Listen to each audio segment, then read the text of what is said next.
Académique TV. En urgence.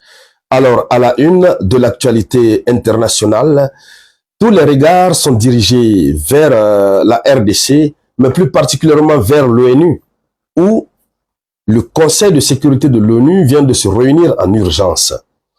Lors de cette réunion en urgence, nous avons déjà vu la sortie ferme du secrétaire général de l'ONU, Antonio Guterres, qui a condamné avec la dernière énergie ce qui est en train de se passer. On ne sait pas si c'est de la simple poudre aux yeux, mais ce qui reste clair, il a parlé, il s'est prononcé. Et après lui, voici la déclaration du Royaume-Uni. Une déclaration qui surprend le monde, mais qui choque le peuple africain.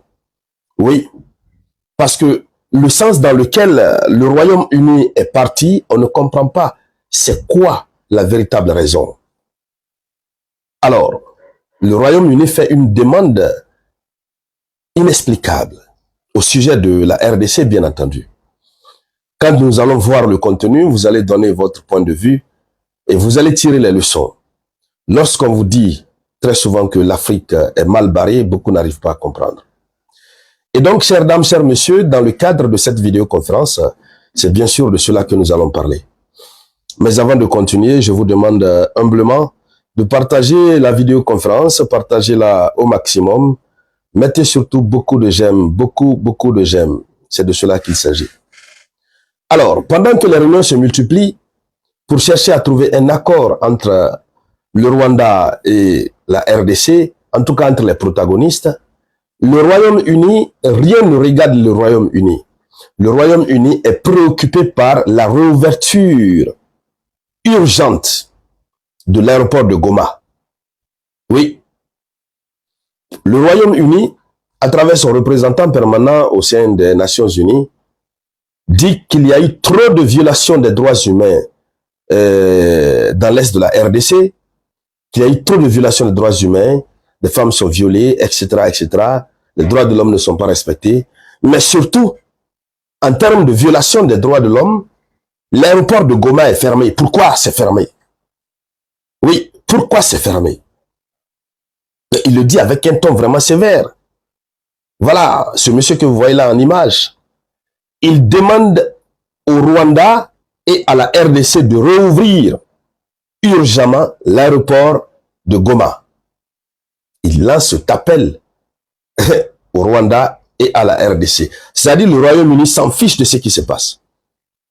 L'argument qu'il soulève, violation des droits humains, pour résoudre ça, c'est de rouvrir l'aéroport de Goma.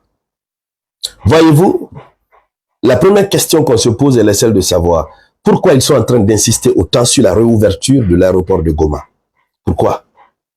Oui, mais parce que simplement, cette fermeture de l'aéroport de Goma a arrêté leur business.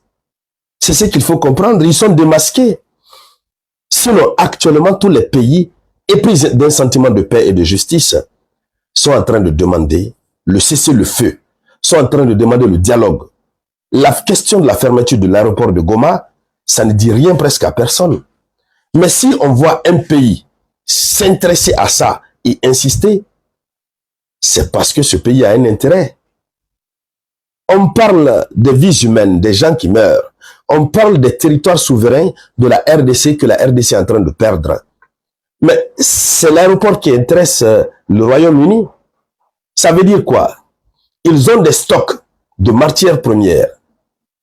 Ils ont des stocks de minerais qui sont censés passer par vol pour rejoindre leur destination. Et eux aussi ont des clients. Le temps presse, le temps c'est de l'argent. Ils peuvent s'entre-envoyer au repos éternel entre eux là-bas. C'est leur problème. Mais les marchandises du Royaume-Uni doivent passer obligatoirement et rapidement à l'aéroport puisque le Royaume-Uni aussi doit livrer ses clients. C'est une question de parole d'honneur, une parole donnée, une parole qui doit être respectée. C'est ce que ça veut dire au fait. Selon mon appréhension, je ne sais pas pour vous. Mais sinon, on ne peut pas comprendre que l'Est de la RDC soit sous le feu. Goma même, hier, ce qui s'est passé à Goma, le monde sait. Nous avons désormais deux administrations à Goma. Une administration naturelle qui appartient à Félix Tshisekedi et une autre administration parallèle qui appartient à Corneille Nangaa et ses amis, ses alliés. Mais Goma n'est plus une ville normale. Comment dans ce cas on va rouvrir l'aéroport? S'il y a de nouvelles autorités, ceux qui travaillent à l'aéroport vont travailler sous les auspices de quelle autorité? De laquelle des autorités? Des anciennes autorités ou des nouvelles autorités? Ces nouvelles autorités dont la nomination a créé beaucoup de panique, ils n'ont même pas encore de bureau. Voyez-vous, mesdames, mesdemoiselles et messieurs, jusqu'à quel point sucer l'Afrique est la priorité de ces Occidentaux?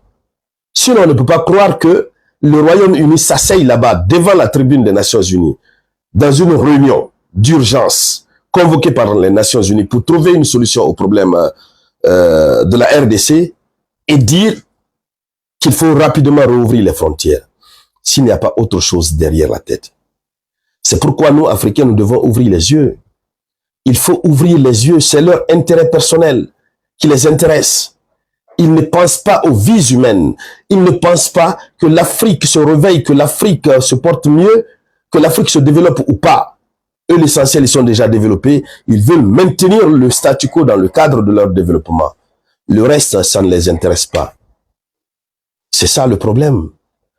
Mais beaucoup d'Africains n'arrivent pas encore à comprendre. Je me demande comment nos frères d'Afrique font pour ne pas comprendre cette vérité. Lorsqu'on en parle, les gens disent, bon, écoutez, voilà, machin, machin. On ne sait même pas quel argument ils sont en train d'utiliser. Voici la vérité en face. Le Royaume-Uni demande la réouverture de l'aéroport. On va rouvrir l'aéroport pendant que le conflit n'est pas encore terminé. Le conflit n'est pas encore terminé. Félix Tshisekedi et Paul Kagame doivent se rencontrer. Je crois que ça doit être au Kenya. Oui. Mais Félix Tshisekedi, du moins Paul Kagame lui-même dit qu'il n'est pas trop sûr d'y aller, puisqu'il craint pour sa sécurité, selon les informations reçues, glanées ci et là. Pourtant, c'est lors de cette rencontre, c'est cette rencontre qui devrait être mise à profit pour vraiment trouver une solution idoine pour arrêter officiellement, pour mettre en œuvre officiellement un cessez-le-feu qui serait à l'avantage de mettre un terme au conflit de façon temporaire jusqu'à sa résolution définitive. Tout ça là, ça est là. Le Royaume-Uni ne pense pas chercher à résoudre tous ces problèmes. C'est la réouverture de l'aéroport de Goma qui intéresse le Royaume-Uni. Alors, à la une de l'actualité Académique TV.